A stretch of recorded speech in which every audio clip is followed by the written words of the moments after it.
At the resumed trial, Michael Zekome had argued that the 15-count amended charge filed against Nnamdi Kanu by the federal government was defective and baseless. He informed the court that his application seeks the quashing, striking out and dismissing of the 15-count amended charge against Mr. Kanu for being incompetent and denying the court of jurisdiction to enter the charge. The application, with 34 grounds and supported by a 36-paragraph affidavit, also seeks for an order acquitting and discharging Mr. Kanu for want of jurisdiction and for defective, baseless and incompetent charges. Mr. Zekome adopted his application and asked the court to quash, strike out and dismiss the entire charges. However, the prosecution counsel has asked the court to discountenance Kanu's objection and proceed to order him to enter the fence. Zekome had complained that despite the court's order, the DSS has refused his client to change of clothes and that his eyesight has begun to deteriorate to the point that Mr. Kanu fears he may go blind. That this charge is well-founded and it is filed appropriately and filed at the right place and in accordance with the extant rule and the law that guides the procedure of this honorable court.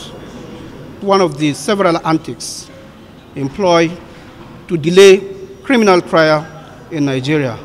But for this, we're ever ready. The arrest of DCP Abba Kyari and 4 others who are now in the custody of the NDLEA has been the talk in town ever since he was declared wanted by the agency. They are being held for their alleged involvement in the 25-kilogram cocaine deal. This video, the outcome of a sting operation which is now making the rounds, is just a small fragment of the evidence the agency has in its kitty, according to sources at the Drug Law Enforcement Agency. While the police statement that indicated the unethical involvement of DCP Kyari in the drug case, the Inspector General of Police had also asked the chairman of the NDLEA to look inward and rid the agency of corrupt officials. We gathered that a number of erring officials of the Drug Law Enforcement Agency had been shown the way out long before the sting operation. It's unclear the volume of evidence the agency has against the police operatives and the extent it is willing to go in prosecuting the case. But sources suggest a Pandora box of evidence has just been opened. This is the kind of situation you find in many filling stations in Akure, the Ondo State capital. Long queues of vehicles are now the order of the day. Motorists, motorcyclists and those who want to bar in kegs are passing through similar fate. Many here have been in the queue for several hours and they are running out of patience.